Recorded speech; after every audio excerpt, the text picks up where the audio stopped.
guys doing today? It's Anthony Gangi. Welcome to another episode of Tier Talk. Guys, today we're going to talk about 5 steps that all correctional staff go through, more importantly, our correctional officers, as they move from rookie to senior veteran. My guests today are going to be Joe Pomponio, and we're also going to have on Russ Hamilton. And I believe that these 5 steps, if you're watching the video, this will be a great video to see if you are heading in the right direction.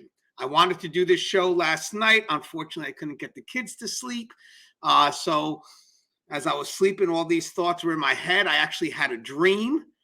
And then when I was able to catch up with Joe and Russ, we were able to put this dream into 5 steps. And I'll explain the dream shortly when I get Russ and Joe on. But guys, just real quick, if you hadn't had a chance, please pick up Inmate Manipulation Decoded. This book is available. It's on the market. It's used for training all across the country.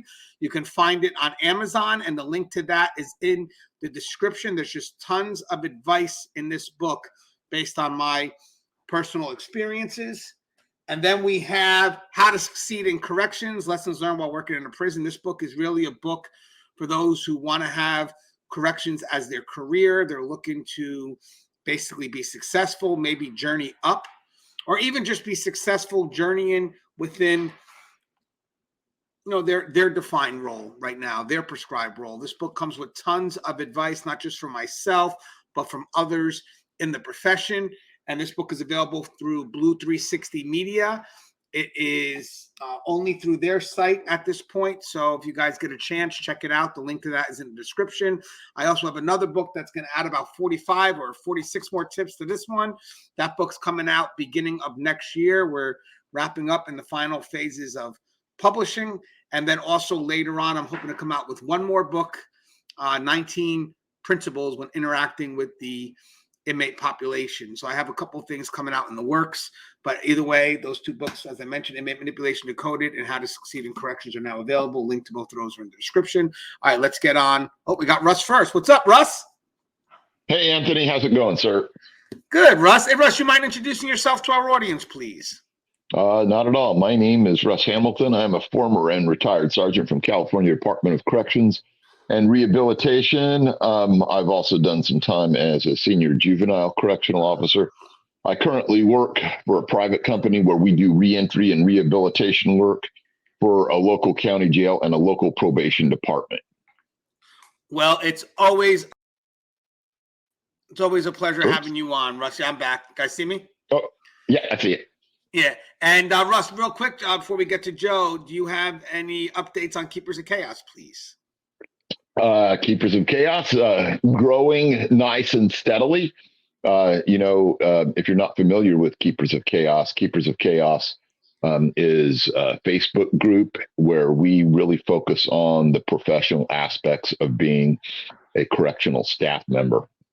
Yeah, and I love it, guys. If you get a chance, please check it out. A lot of good people on that site, connecting to even the new boots, just to kind of make sure that we all have the right guidance. If there's questions, you could post it up there and people will get quick and respond. And you know that the questions and answers are valid because they're coming from people that are in the profession. But we also have a good moderator or moderators who make sure that the information there is professional and is advice that you could take with you into the profession or into the field. And we also have Joe. Joe, you mind introducing yourself, please? Absolutely. Good morning, everybody. My name's Joe Pomponio. I'm a retired lieutenant from Texas Department of Criminal Justice of 30 years and currently working in the local county sheriff's office in the jail division, and a panel member of Tier Talk and a moderator for Keepers of Chaos. Yes, and we love having you, Joe. Now, so real quick, so the episode today is going to be 5 steps that I believe all correctional officers from rookie to senior veteran go through. I just want to share something with you. So I was excited to do this topic, and so excited that I couldn't, since we didn't do the show yesterday, I must have went to bed thinking of this.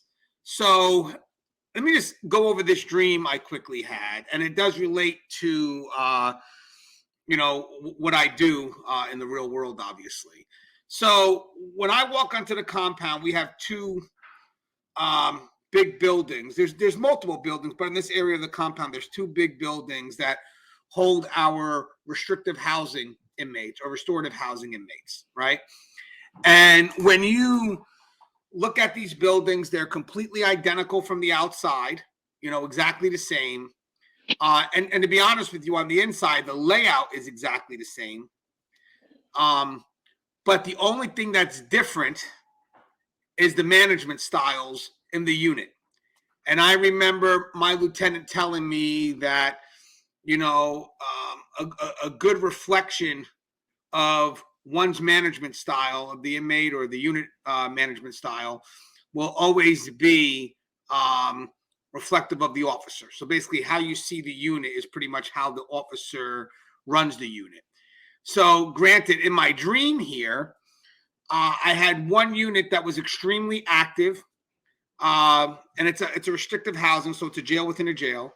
And, the inmates are just being rowdy, kicking the door, screaming, yelling, just looks like there's no level of control. And I'm just watching as the officer is running around, scrambling, just to kind of try to find some order amongst the chaos. So they're actively rule enforcing. And then on the other side, so again, in the other building, so it's separated by a walkway. In the other building, again, in the dream, you got a unit that's perfectly calm, same type of inmates, highly problematic inmates that find themselves in these units, but it's calm. There's no screaming, there's no yelling. Everything's moving in order. And again, the first thing I look at when you see that is the type of officers that are running each unit. So in this dream, I get to have a chat with the senior officer, because it is a senior officer that's running the unit. And I try to ask him of, how are you able to run such a productive unit? And it kind of speed through it. He gives me some advice, which I'm going to break through in the show, me, Russ, and Joe. But basically, the advice he gives is the transition from being a rookie. So we're looking at the other unit to where he's at now, being the senior veteran. And the reason why this dream was pretty unique to me is that it put me in the most problematic areas, those restrictive housing areas, where I think that truly is where control has to be maintained. And to go into one where it's extreme and the officers may be new and very reactionary to one who's already has established expectations, I'm like, wow, that really defines the steps of where we would like to be, from, learning the job all the way to establish expectations. But here was the cool part. As I start to step back and I see the 2 units, the active unit with the rookie on one side and the senior unit that's more controlled on the other, the walkway in between was the transition. So I got to see an officer walk slowly, kind of like head down, and then eventually starts to put his head up and opens up the unit where it's more established with his head up, going right in with confidence. So the walkway to me was the transition. So here you have the 2 units, the very, active one being ran by, a rookie, and then you got the senior veteran one, more established expectations, very controlled. And then you have the officer doing the transition in between, from rookie to senior. And how I saw the transition was, again, a rookie officer kind of walking with his head down until eventually he became that senior officer, walked in with his head up, opened up the door, and went right in there. So that was my dream, guys. And I may have, added a little flavor to it, but I thought that was pretty cool how the walkway signified the transition between rookie to senior. So now basically what we're going to discuss today is the walkway. We're going to discuss the officer's journey from, I guess, one unit to the other, in our story here, from rookie to senior veteran. So we broke it down to five steps, and each step obviously has certain areas that we're going to discuss. And the very first step is going to be something that I'm sure we all would agree with. And guys, by the way, I'm not going to say this is all inclusive. So in the comments, if you want to add stuff to it, you can add stuff. But the first step, and I'll go with Joe first, then we'll go with Russ, is learning through education. So we're looking at the written word. we're looking at it's very instructor driven. So basically we could be looking at our time in the academy. But Joe, first step as, you know, working in corrections, you enter as a rookie. I mean, what's the first thing you're going to be exposed to? Well, I mean, it's your primary phase of employment into your correctional field. You know, your expectations at this point is not to say or do, but to learn and soak in the knowledge that you're about to learn. You know, your primary education is going to be, you know, your academies. Very, I don't know. And once I get to self defense or defensive tactics, you know, you may have a little bit of hands on, but your primary function at this point, at this stage of your career, is basically to soak in all the knowledge that you're learning, either through the written word, through your instructors. I've seen several entry level COs here in the recent past on the Tier Talk, Friends with Tier Talk site, on the Keepers of Chaos, Thin Silver Line, a multitude of different sites, trying to gain experience into, you know, what to expect during their academy time. And of course, every academy is different. So, but this is what I call the knowledge phase. This is where you soak in everything and learn everything that you possibly can through policies, procedures, and rules and expectations. Yeah, and by the way, we're separating a little bit of instructor from mentor a little bit. Now, granted, there will be some moments where maybe when you're going through the application process, whatever it is, you are instructed as to what to do. I get it. But for me, a mentor is more of someone that's with you in the moment. So mentor to me is when I definitely in the profession, I start to apply the knowledge that's given. Then I love having a mentor with me who's able to guide me through the actual moments of what it takes to, in this case here, manage a unit, manage the inmate population, whatever it is that we're looking to do, but it's done in real time. I mean, that's the key. For me, it's done in real time. It's just, and it's also a developed relationship as well. Like if I come into the profession and I'm in the academy, I don't really know these instructors. They don't really know me. I wouldn't say they're my mentor, because it's we haven't developed a relationship where we allow that vulnerability to be expressed both ways. I mean, the instructor has their role, I have my role, and then they release me to the world. I'm not saying they can't become one, but at the very beginning, because I believe mentors is a developed relationship, I do believe it's just instructor, recruit. Having said that, it's still a very important part. I'm not minimizing that, but it's not a developed mentorship. So I do agree with that. I believe that at the very beginning, it's really about the written word. It's very instructor driven. Russ, what's your thoughts at the very beginning? You know, you're a rookie, you're in the academy. So, you know, we all start out with this thing where, you know, none of us really have any idea, I would say, about, you know, what being in corrections is really like. And so, you know, we start off, you know, with all of the information that we've got from the academy. And basically what you're running on is you're just running on little factoids, you know, little factoids about this, here, that, and the other thing.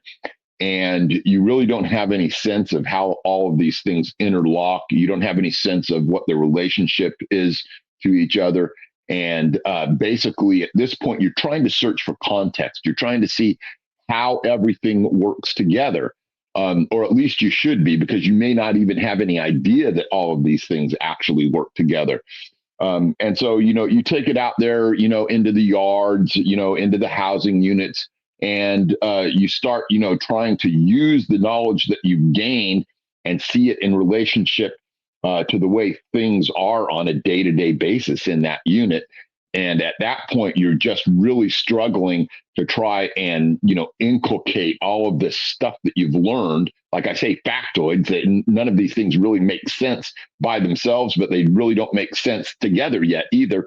And you start trying to develop what your view of this brand new world that you've been thrown into is like.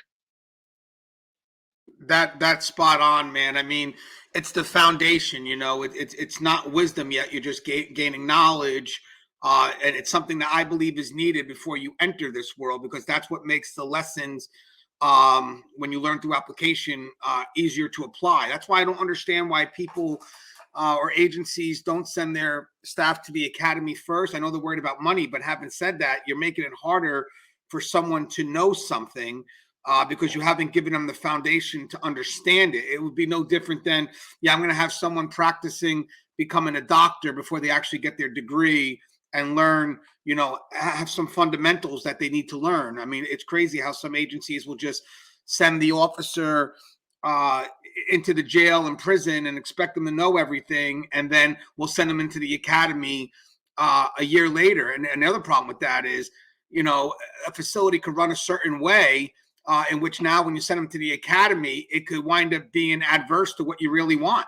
Because at that point, I've already developed myself into something. Now I go back to the academy, and when you introduce these fundamentals to me, it could shake me into a whole nother direction, because you've tossed me right into the real world. So I'm learning in survival mode. But once I start to find my pace, and then you send me back a year later, you're messing with my chance to grow and develop. So again, learning through education is key. It's the written word at first. It's building an understanding of the fundamentals of the job. It's not necessarily the why.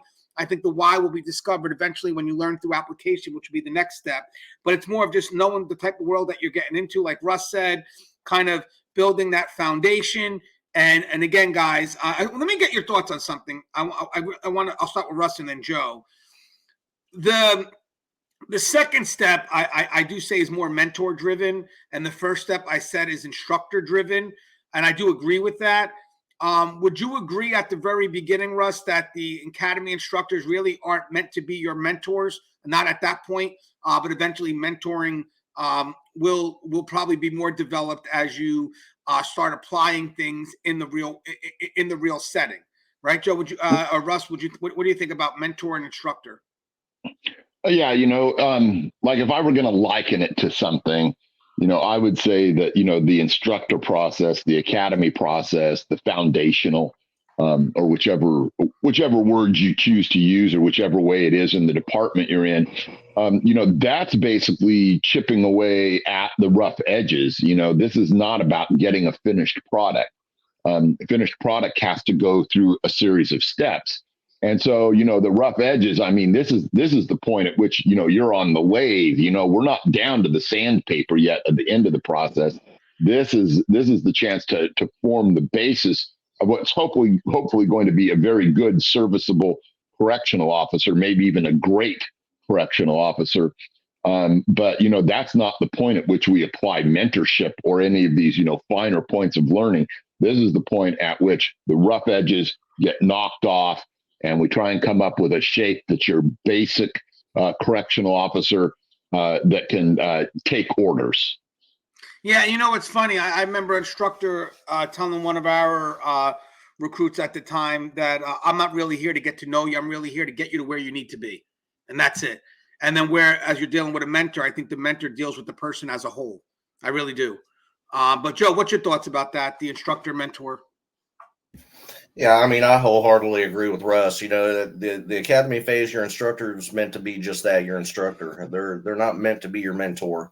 Your mentorship comes later on down the line, where your instructor's job is to give you the basic foundations of rules and regulations, self-discipline, kind of to break you down and build you up and get you where you need to be. I guess the best way you can kind of categorize the process is trying to fit a piece of glass in an old wooden window. You don't know what size it is, so you have a oversized piece of glass, and you have to keep cutting it down until finally it's a perfect fit. Each cadet or each recruit is a piece of glass, and they're over the entirety of the process, they're getting shaved down until finally they're a perfect fit. But I wholeheartedly believe that instructors should be just that, instructors. And I also agree with you, Anthony, in the fact that I do not believe at all in any way, shape, or form that we need to put people in units, in positions, prior to sending them to the academy. They kind of started that down here and kind of found out that it's very conflictive. even though the basic rules and regulations are somewhat the same, some of the things that they teach in academy, they find that they do them differently on a unit. So it causes a lot of conflict and a lot of internal turmoil with the recruits. A lot of things that have to be straightened out in the back end. Yeah, and I want to mention something because there could be some instructors that watch this. I'm not saying instructors don't eventually become mentors. Obviously, there always could be, because of frequency of contact interaction, that you may develop relationships. But I do believe that mentoring relationship, it is exactly that. It's a relationship that balances both equipping the individual and, I would say, counseling the individual. So there's a twofold approach to mentoring, where I'm here, I'm going to equip the individual so they can get from point A to point B, but I'm also listening to the individual as a whole. So if there are concerns, I'm going to try to balance their strengths and their weaknesses, where when you're an instructor, I think it's 100% equipping.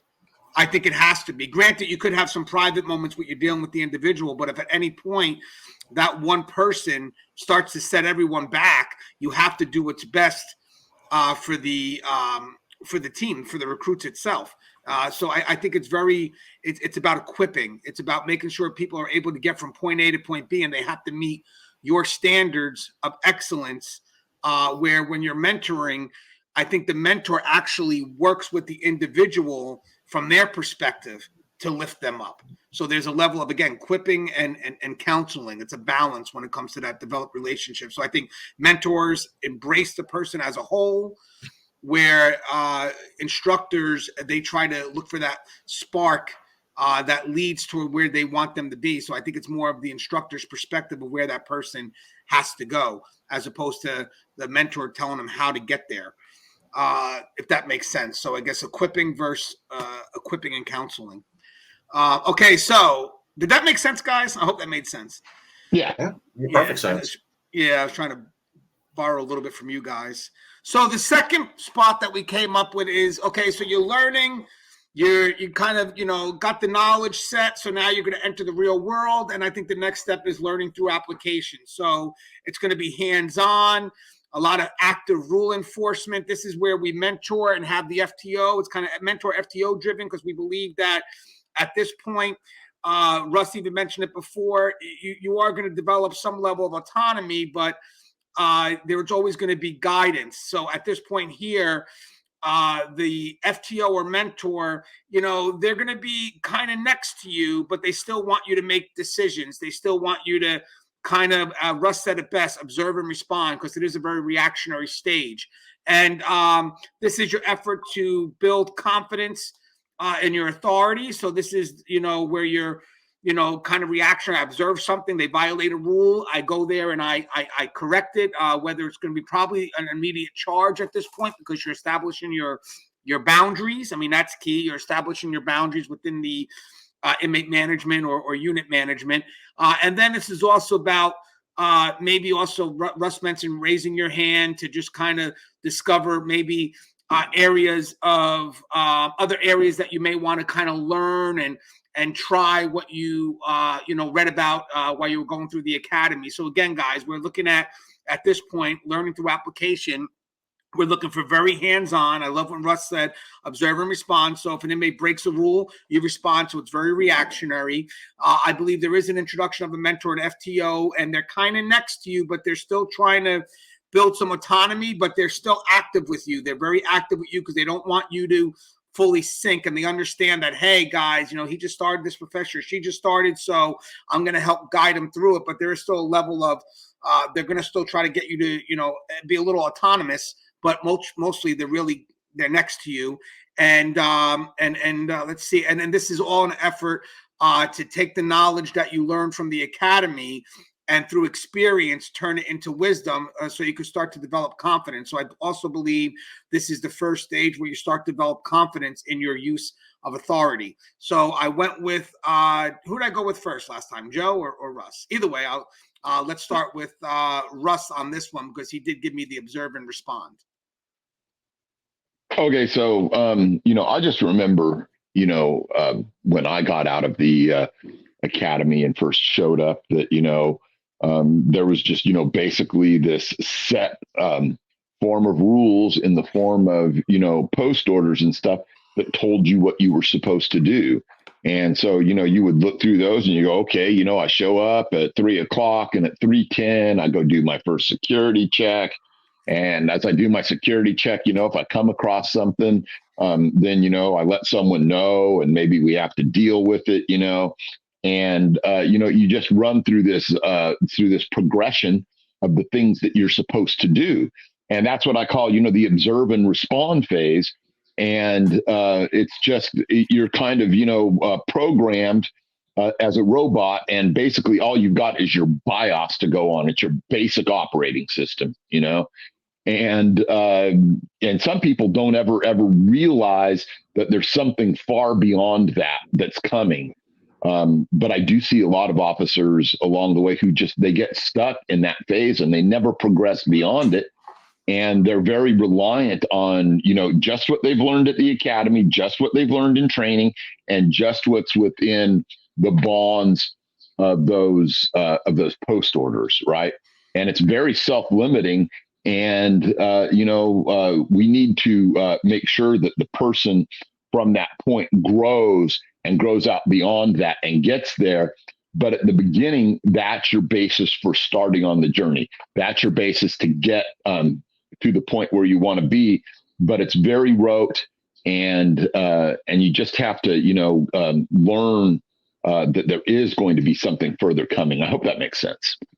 No, it does. And I like how you mentioned rope, because that's what I was trying to explain, where I believe, to be honest with you, even though it's a developed relationship, the field training officer will probably be the closest thing to a mentor that you're going to have without the official title, because they're the ones that you're going to go to frequently during those moments of real time. So whether my field training officer for today is my unit partner, or whether it's, someone in general that the agency has for the field training officer, they're the ones that should be designed to, if I have questions, I can go to them, no matter how stupid the question may be, I can go to them. And through frequency, you do develop a relationship. So I love what Russ said, because I am going to be next to that individual, but at the same time, I don't want to be, corrections really does, you need to motivate and cultivate autonomy. And I think that starts right from the get-go. You don't want someone to be dependent on you, even when they're new. You want to know, hey, listen, I'm there, I got your back, but I kind of want to see how you're able to handle things, but promise you, I will not let you fail. So once I feel that the rookie going in knows that, hey, this person has my back, he's not going to let me fail, I'm willing, and we'll get to that in the next step, I'm willing to take initiative, but we'll get to that in the next step. But there's one thing I want to mention, too, before we get to Joe. These 5 steps equate to inmate compliance as well. So when we're talking about basically going through these 5 steps, and to be honest with you, this is really from active rule enforcement to some level of unspoken governance. It really is developed with compliance of the inmate population. Now, don't get me wrong, and we'll talk about it. Senior officers have a presence that rookies don't. So there's another added element that adds to that unspoken governance, which we'll talk about. But with that said, there could be certain inmates that just don't comply, and that could force us to go back to the initial steps of just strictly rule enforcement. So I want people to realize that. So this growth is really developed through or in partnership with inmates in compliance with, hey, this is how we enforce the rules. And at one point, I'm able to step back because the inmates know of my what we call established expectations. They know what to expect from me. I know what to expect from them, and there's a partnership. But again, at any time, you could just have an inmate that just does their own thing, just doesn't listen, could give 2 shits about Russ's reputation and his senior stat or whatever his senior status. I just don't care. And at that point, that could cause Russ to have to fall back to active rule enforcement. I mean, literally more hands-on, because as we develop in our phases, we are pushing from active hands-on to less hands-on. I mean, maybe one day we'll come up with a chart that shows you as you become more senior, it should be a less hands-on approach. But there are going to be certain inmates that are going to constantly require active hands-on approach. Hey, Joe, so what's your thoughts on learning through application? This is what I, as an instructor, I used to refer to this as the shell breaker, shell shocker phase.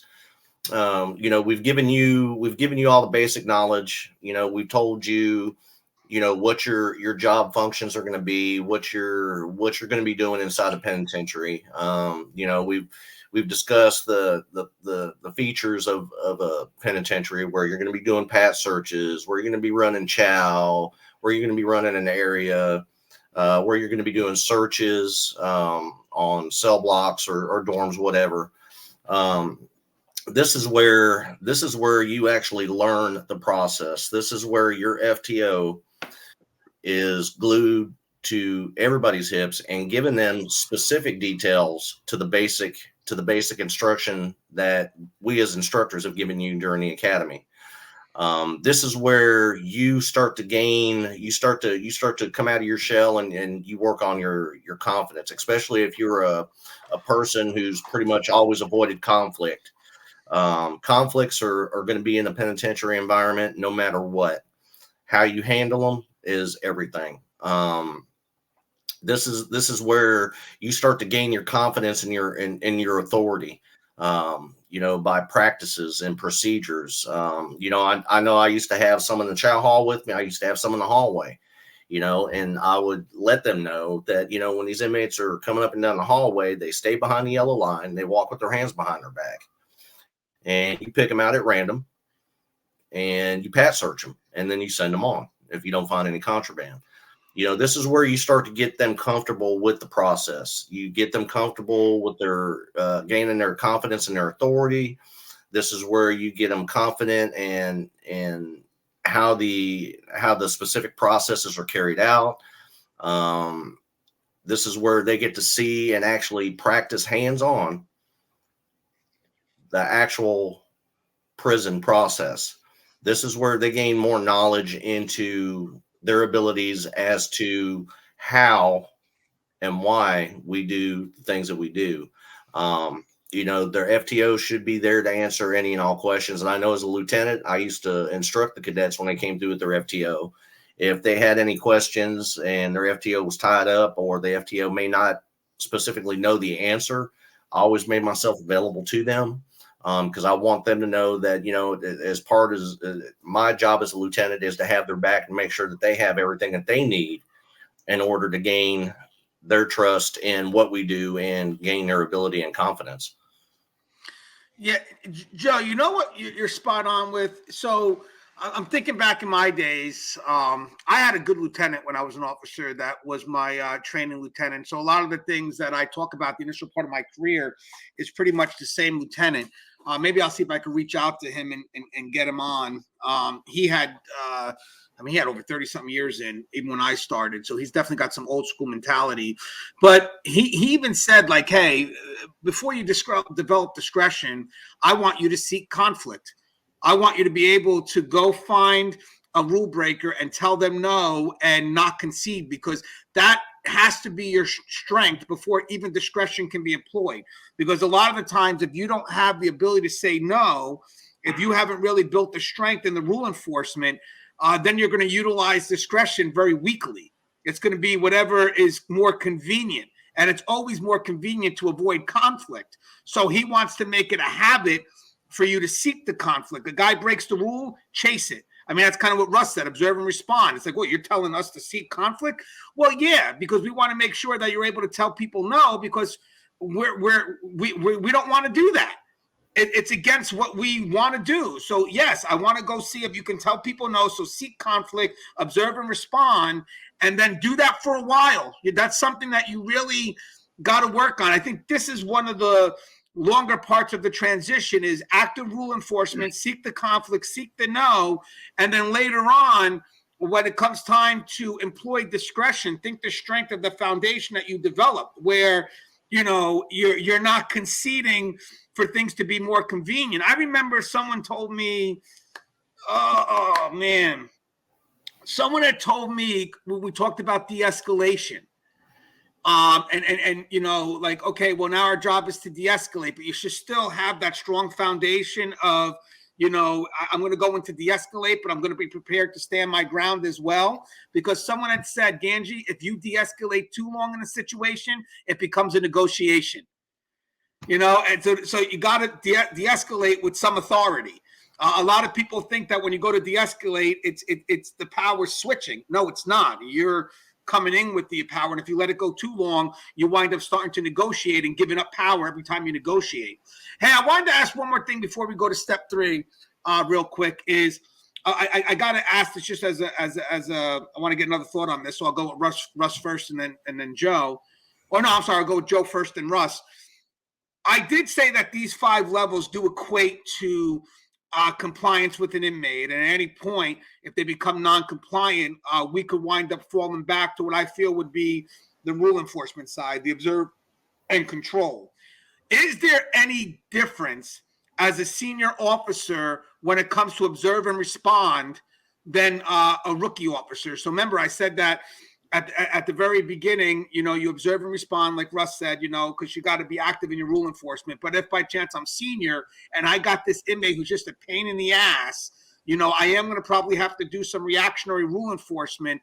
But is there a difference now because I'm more senior in my observe and respond? So I'll go with Joe first, and I'll go with Russ. Or I see Russ is already shaking his head and he has an answer. Who wants to go first, guys?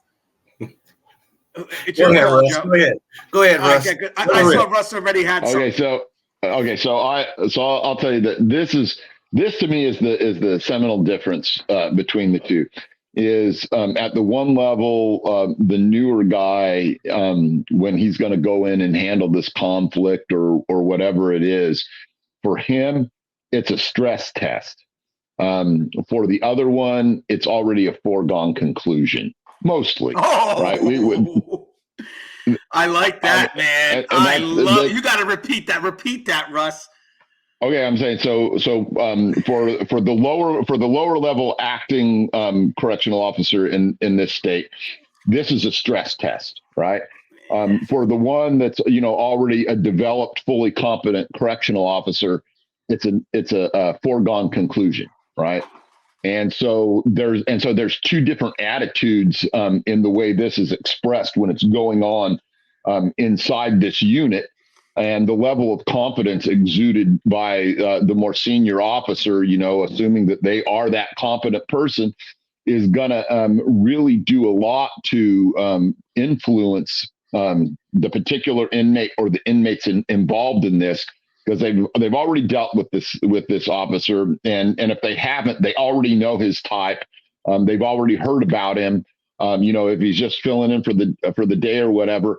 And from their point of view, they may already feel defeated because they know this other person, they're going to try and find the weakness. They're going to try and leverage something. And for that person, it's going to be a bigger struggle because they just don't have as many internal resources developed as they can. You know, Russ, in partnership with what you said, I think when the rookie utilizes it, we connected observe and respond to being very reactionary, where I think if the senior officer uses it, it's more long-term. Because again, they come in with the end game in mind, and, you know, basically, even though this inmate tends to be more problematic, I'm trying to kind of settle it where it has long-term application. So, you know, I think in the process, I think that could be a difference too, where the rookie officer may look to just be reacting and end the situation and move on to the next one. And if it pops up again, shit, I'll deal with it when it happens. Where I think the more senior veteran through experience, and we'll get to trial and error and all that stuff, you go from reactionary to more long-term. So I think the added note to what Russ said is when you observe and respond as a senior, you're observing and responding more long-term in your efforts to resolve the matter. Joe, what's your thoughts on that? Yeah, I agree with both y'all 100%. I mean, you know, the rookie officer is trying to establish themselves, whereas your senior officer should already be established.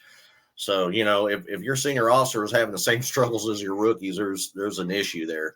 But, you know, your senior officer is more established. The inmates know, like Russ said, they know their type, they know their mannerisms, they know how they are day in, day out, how their consistency levels are. Whereas the rookie officer is still trying to establish themselves. They're trying to establish their consistency through, rule application and conflict. And, it's a rocky road to start with. But once you gain your confidence in, as a rookie in the rules and regulations, rule application and conflict becomes a little bit easier every time because, you already know what they're supposed to do. The convicts already know what they're supposed to do. They're just testing you. They're sizing you up. Yeah, and guys, I want you to know, as we're talking about this, I just thought of a very unique shift here when it comes from rookie to senior. I think when you are a rookie, as you're enforcing the rules, you're trying to get to know the inmates, which requires you to be very hands-on. But I think the shift when you become senior is the inmates know you, which could make it less hands-on. I'm thinking of another dialogue I had with a senior officer where he's like, I'm not going to know every inmate, but I'll be damn sure they know me. So I don't know if that applies to that, but I thought it just kind of came to my mind. So now we go to the next phase, which is trial and error. So this is where we start to develop discretion and autonomy, guidance from a distance now. I mean, more so a little bit further on the rope, as Russ would say. And Russ mentioned developing initiative. And guys, the reason why I put trial and error after learning through application is I truly wanted to guide someone's learning through application the efforts to enforce rules. I wanted them to employ no. I don't want discretion at this point. I want them to seek conflict, and I want them to employ no to build confidence in their authority. I think at this point, when you feel that you're able to employ that no, when you're able to utilize that authority the way it's meant to be utilized, I think at that point, that's when you start to do the trial and error because your foundation is strong enough to lean on. So we'll go with Russ first, but Russ, so trial and error. So we got start to develop discretion and autonomy. I like that guidance from a distance. So you have the rope, and then you mentioned developing initiative, which will evolve into something else on step 4. So what's your thoughts, Russ, on trial and error right after the application phase? Yeah, trial and error is, where you get a chance to get out there and try different things. This is the part, where I often talk about, being that eclectic student. Some of the things that you're doing is emulation and modeling of different officers, and you should be, picking and choosing and seeing, what works for one officer may not work for you, but there may be a way that you can adapt that. There's also, certain things that you pick out about certain officers that you go, man, I really admire the way they handle themselves in XYZ situation. And this is a chance for you to start, picking, these little tools off that you can, use as your own collection, and you can start developing. And part of that necessarily is, trial and error and being able to try and apply things and see what works for you and what doesn't, and how you can take those things and refine them and start, building your own little set of devices that you can use as you're out there on a day-to-day basis. And so, and that, that's just part of the process. That's where you're, actively, teaching yourself. You become that person who's, invested in your own outcome as far as becoming a competent correctional officer. Hey, Russ, before I go to Joe, if I could do it from the mentor's perspective, what's the difference between 2 and 3? So basically, how am I as a mentor when I have someone learning through application? How close am I? And then basically the trial and error phase. When do I step back? How far do I step back? When do I know to get back involved without discouraging the person building their confidence? Because at this point here, I think because as you move in your phases, you are a little bit vulnerable because you still have yet to develop successes and failures to lean on through your experiences. So you got to be very careful in your approach, because at any moment when this person's being cultivated through discretion, through confidence, whatever it is, you got to be wary that you don't approach them in a manner that discourages them and makes them fall back. Right. But that's a matter of you helping them identify their strengths and weaknesses and those areas where they're not yet competent because they haven't learned the material yet, or they don't have, that body of knowledge yet. Like, it takes a long time, for instance, to learn anything about, regards to the gangs, Officers don't start out day one just, being out there to look and, oh, that guy, he's a neo-Nazi, and this other guy, he's a Crip and a Blood. And the way that you talk to different sets, might be necessarily different because of the politics of the things that are in there. And so what you want to do is you want to, be able to get in there as a mentor and identify these things for people, because they don't necessarily have, excuse me, have the ability to identify their own deficits. Love it. And Joe, I know there's a lot to discuss here. So what do you have on this, Joe? Yeah, I mean, this is my favorite part of the process as a FTO. I'll cover the FTO side first. As a FTO, this is where I'll pair you with a veteran officer. I'm not necessarily there with you guys on your hip, but I paired you with a veteran officer. I've told you what I wanted to see you do. I've told you what I want to see done. And this is where I let you go and try it. This is where I let you either succeed or fail. The trial and error process is, like I said, was one of my favorite processes, because like Russ said, this is where you can identify strengths and weaknesses, either in their ability or their confidence, or, whatever the case may be. This is the time where, they're hands-on. They don't have anybody necessarily looking over their shoulder, but they do have a veteran officer there with them on the post in the area that they can, contact or holler at if they have any questions or an issue or something they need to address. But this is I say it's the best part of the program, because this is where, me as a rookie, this is where I gain my confidence level. This is where I learned to do good, cell searches. This is where I learned how much authority to exhibit without overdoing it or underdoing it. This is where I kind of found my niche, where this is also the phase where the inmates, by this point, know your mannerisms. They know how you're going to act. They know how you're going to be, because they've already sized you up. And this is where you as a rookie should started to learn the inmate culture there, the inmate, how they act singly, how they act in a group, their mannerisms, how they keep their cells. The trial and error process on this is, especially for authority, is a good thing, because of the fact that if you make a mistake, now you have multiple people you can fall back on for guidance. And this is where, I tell you, you did it, you did this correct, but you did this incorrect, and this is why. This is where I give you the knowledge to correct your wrongs and let you go back out there and try that again. Yeah, to be honest, and honestly, to me, I think this is the best learning process over instructional booklets in an academy, or sitting in a classroom somewhere saying, this is what the shakedown process is. This is how you tell an offender no. To me, this is the best process overall, because this is where you make or break yourself. Yeah, and I think this is where you start to develop a little bit more of the why things are done. Again, when you're strictly reactionary, it's you break a rule, I'm going to go ahead and write it. Again, that's in a level to that's an effort to showcase your authority, make sure you're able to deal with conflict. But discretion definitely, I think when you employ discretion, the why of how things are done or why things are done matter. I think that's where right now, if I'm employing discretion, I'm going to be. It's funny because I'm going to be very connected to my FTO at this moment, just not live and in the field. I think most of our discussion now will happen after the day is done.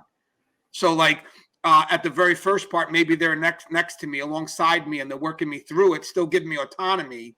But I think when you get to this level of trial and error, I think that the dialogue that occurs is more after real time, as opposed to being in real time, if that makes sense. Because I think part of trial and error is allowing safely for the consequences to happen.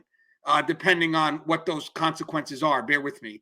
I remember we work in a prison, and and I get it. Certain consequences have heightened level of liability. So bear with me. There's a balance to that. But I do believe a big part of learning comes through failure. Again, not to the point where we're letting you sink, but to a point where you understand a little bit of what those consequences could lead to. So I think at this point, when it comes to trial and error, the guidance is done maybe after the day is through. What's your thoughts on that, Russ? Does that make sense? Yeah, I mean, all that's part and parcel in the way that we're trying to bring someone along, and we want to take them through the full range of the progression. We don't want people to stall out. We want to make sure that that what's happening is good quality education, application, and professional development. Yeah, and guys, in the long run, guys, to me, as Russ and Joe said, or Joe, this is the best part where you are learning. So, guys, this is the journey part of it all, where you're developing that discretion. I think this also takes time, so don't be looking to be in a rush. Be willing to take initiative. Be willing to. People hate these words, but it matters. Strategic risk, and the reason why I say strategic risk is because you have developed experience. You are developing, through your successes and failures, what works and what doesn't work. So this is the time for you to become also innovative. But again, you have to kind of contribute first before you can become innovative and say what works and what doesn't work. Okay, so that moves us to the next phase, and we'll go with Joe first. This is developing consistent patterns of inmate and unit management. So now you're more confident driven. So now you're just, your confidence has grown. Discretion is employed more frequent due to confidence gained through trial and error. What's your thoughts on this, Joe? Yeah, I mean, at this point in your career, at this phase of your training, you should be more self-confident with your decision making, being more confident with your authority. You should already pretty much have yourself established at this point. By this time, you're generally not necessarily on a duty post alone, but you're being monitored from a distance. This is where we've kicked the training wheels off of you completely, and we have watched you, as you conduct your daily duties, and to watch your patterns of, are you confident in your ability and your authority? Are you confident in your ability to perform menial, basic tasks? Are you more confident, in your abilities, just because of the fact that, we've learned, what to do, what not to do, and how to correct how not to do. This is where, at this phase of your I guess your professional career, this is where, it's on you. This is your time to shine. This is your time to, lead that area. This is your time to show what you've learned, what you've gained in experience and knowledge thus far. Yeah, and I want to say something. The consistent patterns of inmate unit management really does come from, I think we talked about firm, fair, and consistent, and Russ had made a great shift a while back where he said that's really how you view yourself. And then obviously the inmates are, being firm, fair, and consistent with the inmates is really based on yourself first. Being firm, fair, being firm, fair, and consistent with what yourself, with what you expect, and then the inmates kind of are directly connected to that. But you have to be that first with yourself, and I think that's what builds confidence. So when you start to understand through trial and error that these things are working and these things aren't, you tend to lean towards the things that are, and you start to build consistent patterns in whatever that dynamic may be, whether it's through your behaviors, whether it's through how you speak to them. And again, what's great about this is that you also start to developing ways to adapt and adjust, because every inmate is going to require a different approach, but you have a universal understanding of where you need to be. I mean, that's another thing. When you develop consistent patterns, just because you know what the end game needs to be, and you're kind of reverse engineering from there, but you also know that each inmate is different. So the consistent pattern comes from knowing what you need to expect in the end. So yeah, this inmate may be a little while, but I need him to get to point A to point B, where when you're doing trial and error, you're still trying to figure that out. So part of the consistent pattern here is understanding where you need to be within that end result. And then the good thing about that is that you're starting to develop expectations. So now the inmates start to understand where you want them to be. And now we're starting to get to this point where we'll get to the last step where it's unspoken governance, but we're starting to develop levels of expectations that we're still trying to finalize. So now when we talk about expectation, because this is where it's developed here, we're talking about less hands-on now.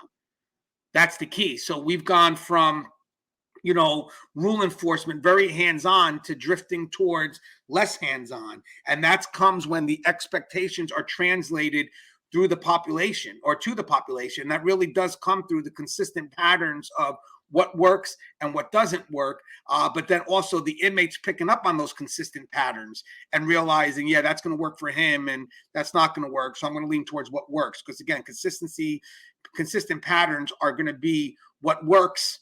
And then you're going to get rid of the stuff that doesn't work. And that really does come through the frequency of what you've been going through for trial and error. So basically, trial and error, the stuff that you've been succeeding on, the frequent attempts at that is what develops the patterns that you lean towards. And it's funny, if I just may draw a little bit of a metaphor, when I speak at a lot of conferences, if I'm speaking and I see somebody in the audience just nodding their head as if they're kind of taking it in, I wind up leaning towards them because I know for some reason it's working with them.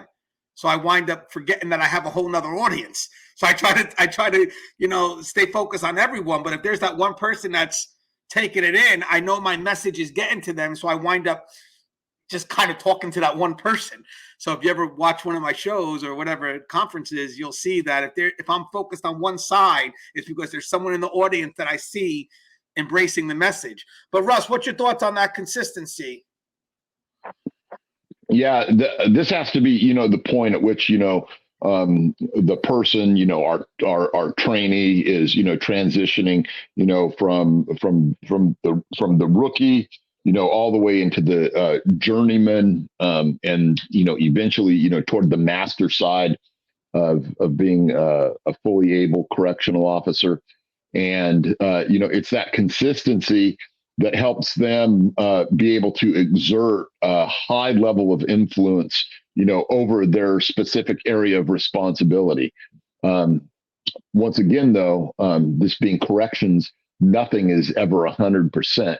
This is not the time where we just expect that this is going to be the day in and day out operations. Just that we're going to be operating at a higher level, and this person has to learn at this point that they also sometimes have to drop back and shift down, which means that, sometimes they got to go back to the basics to be able to influence that particular population back into being more compliant with what's expected of them. It's kind of that constant gardener thing, there's times where we just have to go back and start, pulling out the weeds and being disruptive, and in order to instill discipline back.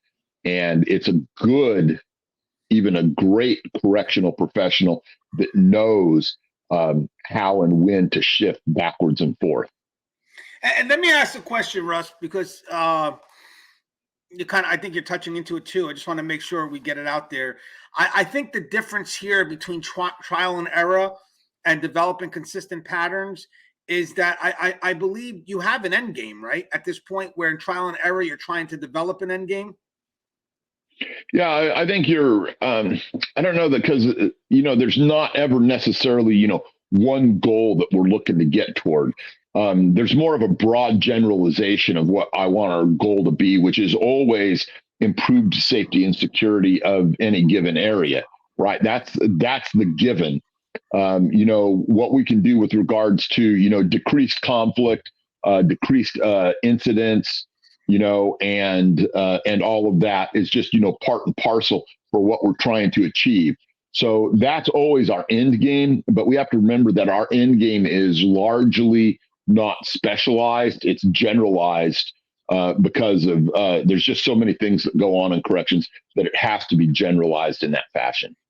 Right. So I love that. So would it be safe to say if we wanted to be generally specific, we shift to long-term solutions? So you're right. It's very general, but we know that we're going to be less reactionary. So I think that when you're learning through application, very reactionary, very short term, trial and error may be your effort to start coming up with long-term solutions.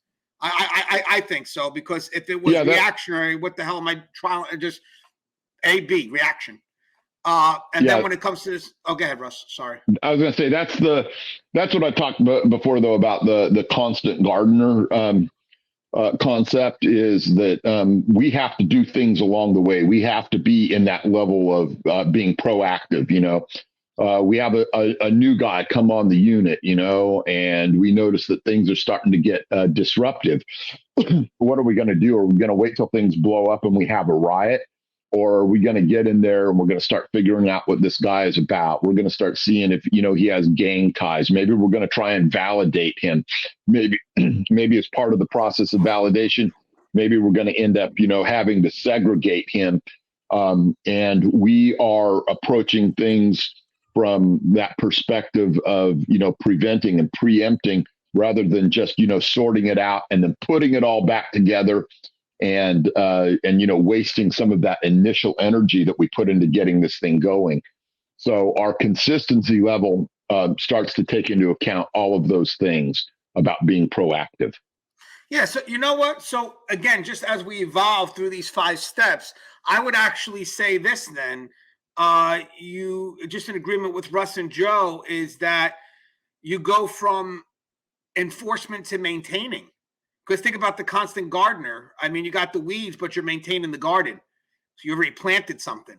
So I think that is a shift. I think that you shift from being that rule enforcer to maintaining what's been, what you're expecting. So I think when you start developing consistent patterns of inmate and unit management, even maybe a step before that, the trial and error. Maybe the trial and error is a shift from rule enforcement to maintaining. So now you go from rule enforcement short-term, maintaining long-term. So now when you have developing consistent patterns of inmate and unit management, that's where the shift starts to become 80-20.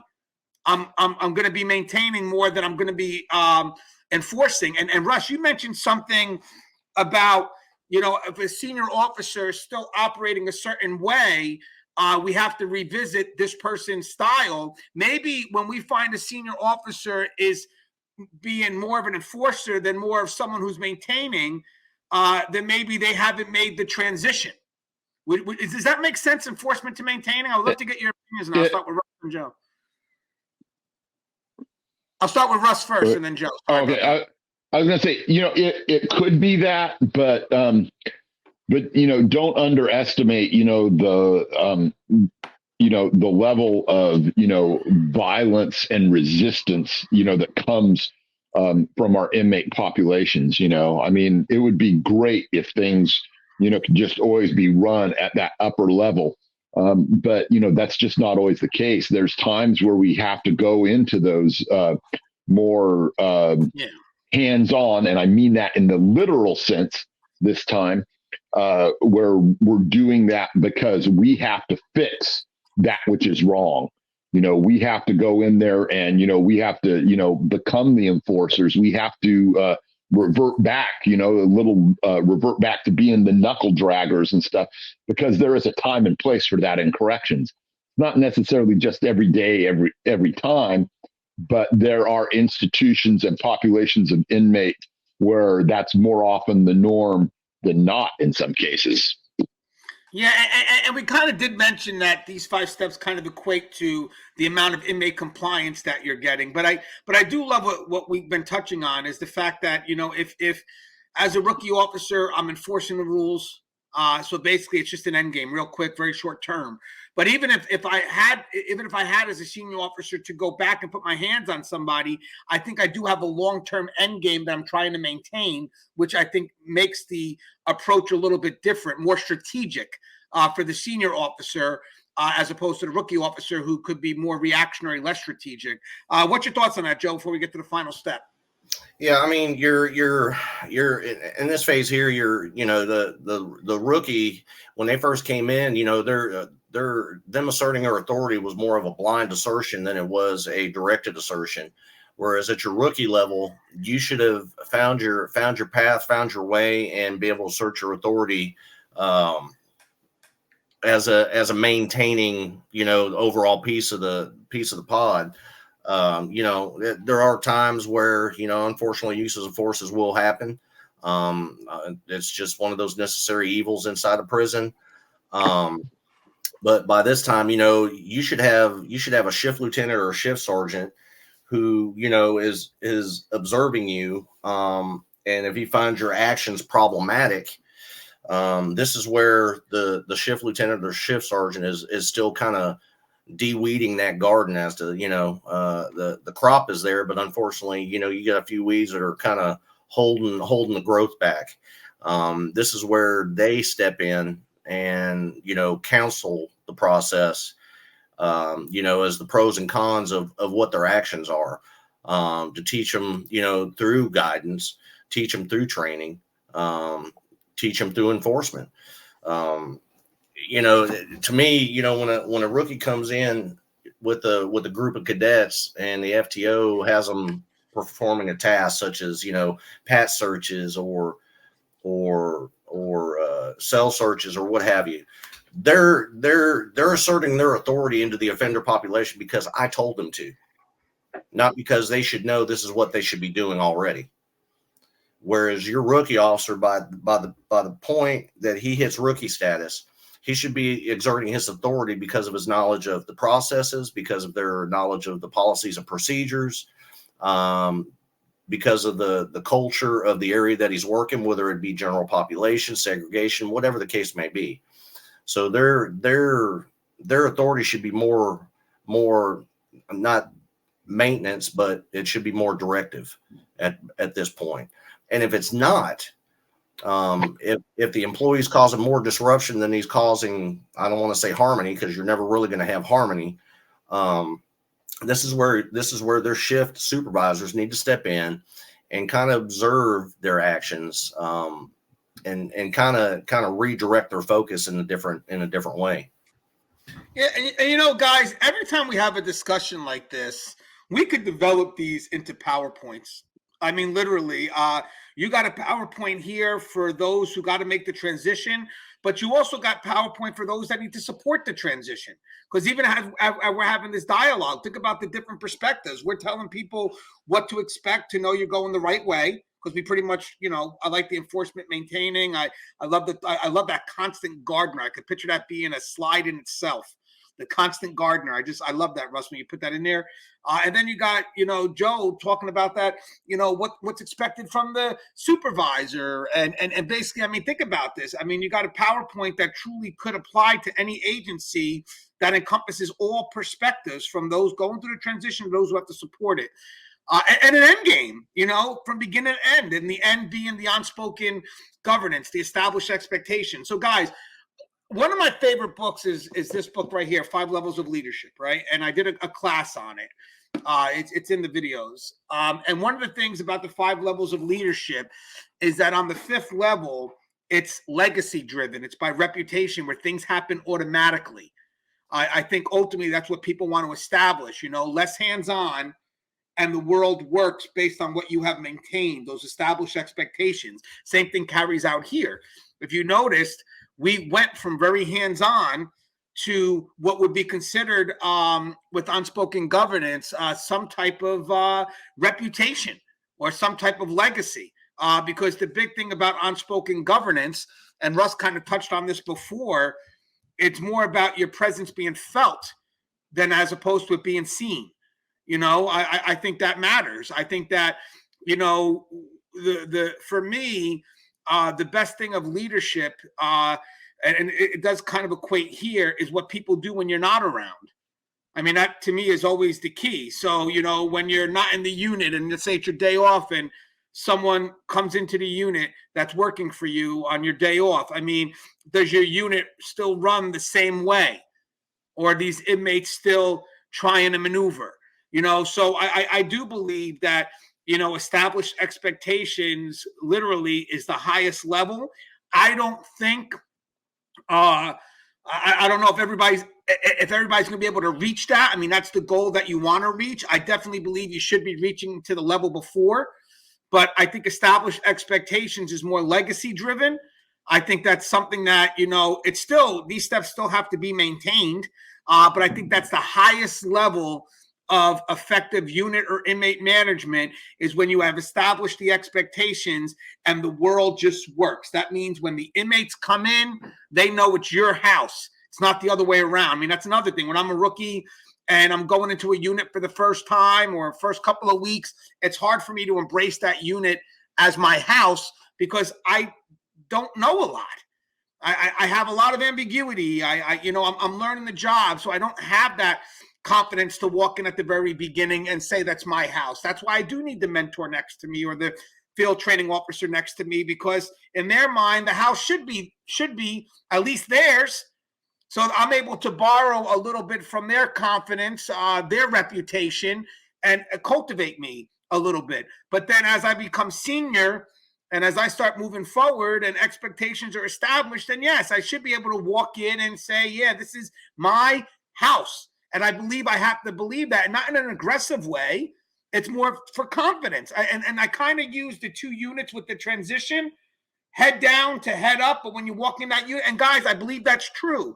When I see a rookie on their first day walking into a unit, there's a lot that are going to walk in with their head down and go in and may not be as confident. But again, we're here to back them. But I have seen senior officers walk in and they have their head up. They open up that door and they go right in and start giving direction before they're officially on the shift. So we'll go with Joe first and then Russ, because I know Russ, this is definitely something that Russ is into. I'm sure Joe believes in unspoken governance. But Joe, what does that mean to you? You make it to that last level. You got those established expectations. I mean, is this a reachable level? Does everyone actually reach this in their career? I mean, what's your thoughts? Well, I mean, not everybody will reach it in a career. In a leadership role, this is what everybody strives for. I know I did. That's why, when I started promoting from CO to sergeant to lieutenant, I always told myself that I was going to make sure that my people stayed up to date, they stayed trained, that we always played the what if game, and that, I would never interfere in their daily operation of their area unless I absolutely had to. Because, like I told, I tell them every day in the shift briefing, that's your house. As long as you're running it in accordance with policies and procedures, that is your house. I'm never going to come behind you and micromanage you unless there is something that is so blatant that can cause, safety or risk of harm to somebody. I'm not going to be the micromanager. And, this is something that you strive for. You want everybody to come in confident. You want everybody to come in with their heads up. And that's why shift supervisors are so influential in this process, because it's our job to keep their head up. It's our job to keep them on our toes. It's our job to make sure they have the tools that they need. And it's our job to let them use them tools on their own. I never interfered in somebody's operations, even though I walked around every day and toured everybody's duty post. If I seen something small or minute, I just, give my heads up. Hey, that dude's got something over his leg whenever you get a chance. But just to walk in and take somebody's authority from them, micromanage them on it's not conducive. It's not productive.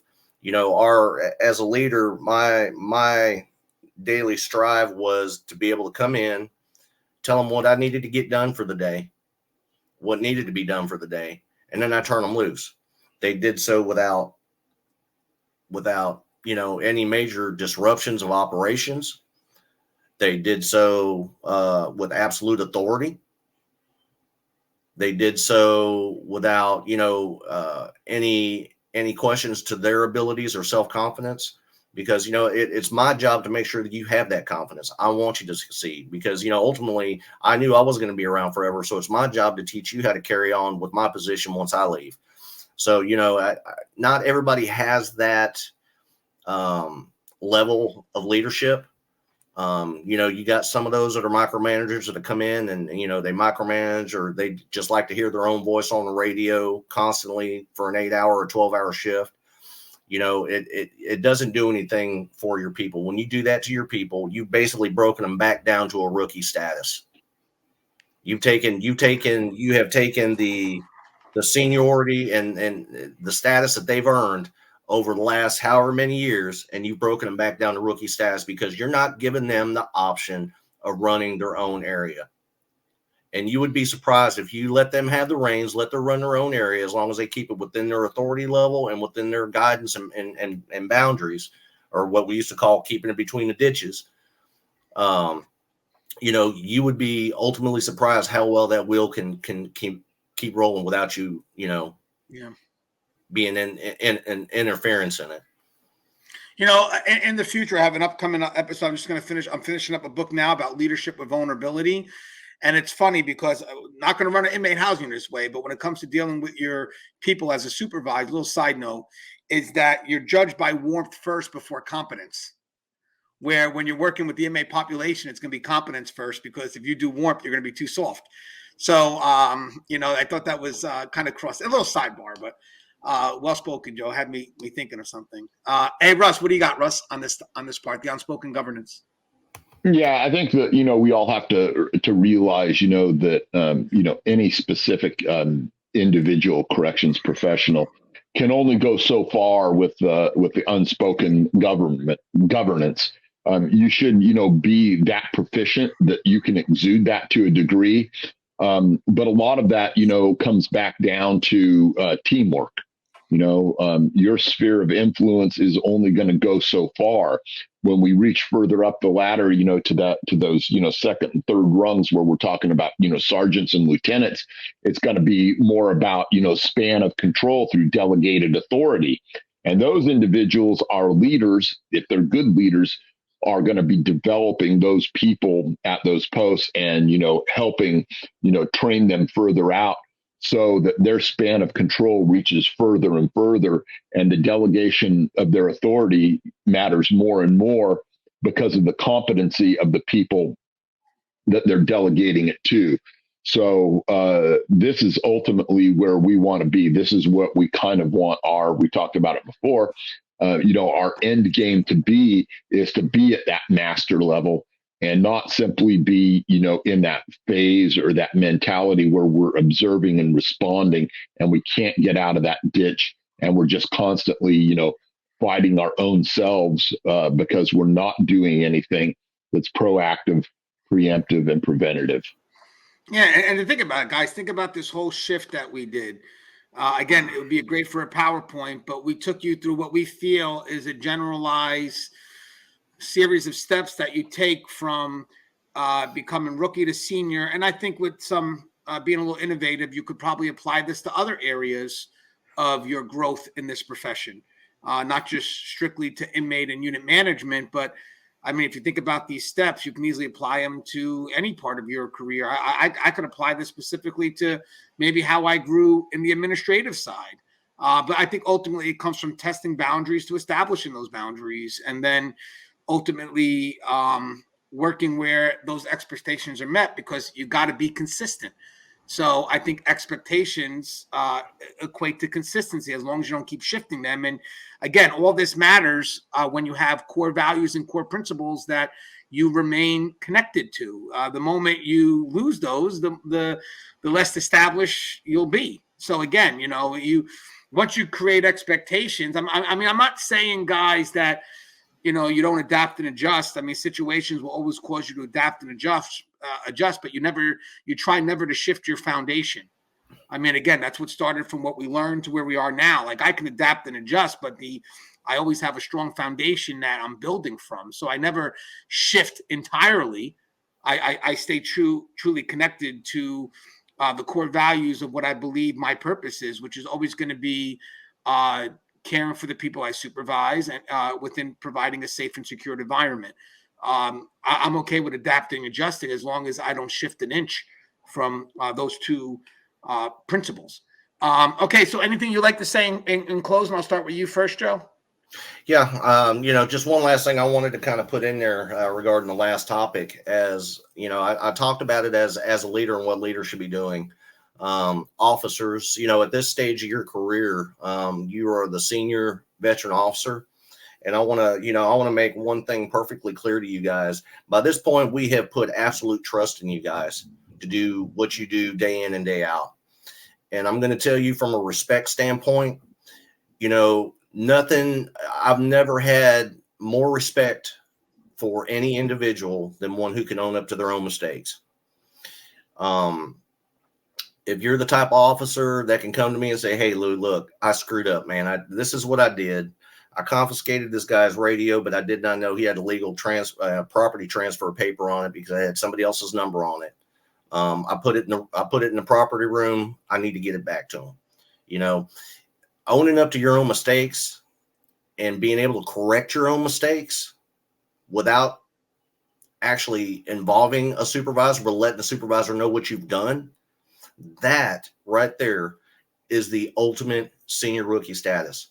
That tells me that you have the ability to assert your authority. That tells me that you have the ability to correct your own wrongs. And that tells me that you have integrity. And I'm telling you, as a supervisor, there's nothing more I could ask from an employee than to have somebody who can create commit a mistake and correct it on their own and then bring it to me afterwards. I mean, that is just awesome. Yes, and Joe, I'll be honest with you, Joe. I would love to have worked with you as an officer, because even when I, chat with you, you still hold true. We're talking about the core values. You still hold true to what you would have expected as a supervisor when you were an officer, and then you live up to those expectations. And that's the definition of taking your roots with you. It's not to be manipulated out of writing a charge when need be. It's more about remembering the needs of the front line, and then as you move up, to make sure that you're there for them when they need those things. So I just love that about you, Joe. Hey, Russ, it's the truth, man. You have anything you'd like to say, Russ, in closing? Yeah, I think that as you're coming up through this profession, be mindful to the degree that you can of trying to assess what you don't know. It's really hard to get into that mindset, but that keeps you on the path towards progressing. Sometimes you're not going to have the types of mentors or FTOs that are going to, make sure that you're not stranded and that you're progressing. Corrections is famous for eating its own oftentimes, but you can look out for yourself and you can do things to make sure that you're progressing to the degree that you're able, and you can make sure that you're not, stranded back there in the whole, observe and respond mindset. You can do things that are going to ensure that you continue to grow, and then as you progress, as you promote or whatever, you can bring a better mindset to those that come after you. And you can start, installing, better policies, better procedures, better philosophies. Because if one thing really matters, it is having a good philosophy about, how to run a prison, a jail, et cetera. And not just, simply operate on that least condition. That's all just about it's just about those post orders. Yes. And Russ, same thing with you, Russ. I mean, you were a sergeant, you're out of the profession for so many years. But the value of, the core of the old school that we seem to have lost. So it's good to be able to have someone like yourself share those experiences, just to remind people, even the way you explained why they still need to exist. Because again, if it wasn't for people like you and Joe who have left and come back to provide input, who knows where we would be. I mean, honestly, so it's good to kind of have you guys as anchors, and hopefully when I retire, I could also be that anchor. But guys, as always, the show is Tier Talk. I hope you enjoyed this content a little bit longer than usual. But again, it's content with context, and we never know what we're going to discuss. As you could tell, we develop it along the way. But for some reason, man, I would tell you one thing if I may, and then I'll end it. This is something I could do every day for a living. Let's discuss shop, and then once we're done, share it with the world. It's kind of like the message. Did you guys see the Willy Wonka movie? Whatever Wonka, but they have a message about the mother saying that it's not about the chocolate, but it's about sharing the chocolate with others. I mean, something like that. So that's the same thing here. It's not so much about us having the knowledge, but being able to share that knowledge with others. So and because Wonka was filmed a while ago, either Russ or Joe would have to play Wonka. All right, guys. As always, the show is Tier Talk. Love you guys. Please subscribe, interact. Hey, Anthony. Oh, Anthony. yeah. Just a quick thought. You could be one of the Oompa Loompas. I knew that. That's why I quickly was going to shift that. I knew you were going to do the Oompa Loompa. Russ has met me in person, realized I'm about 5'0". Yeah, that was good. And guys, one last thing. I did have one. I'm doing little short videos on TikTok. We are gaining a little following. I opened it up not too long ago. Within the last couple of days, I've already gained 200 followers, almost 200, 170 something. So for little short tidbits, it will be there. I'll put some stuff up from Russ. The videos could go from 1 to 10 minutes long, but they're short, quick, and to the point. So if you get a chance, please check it out. And as always, guys, stay safe.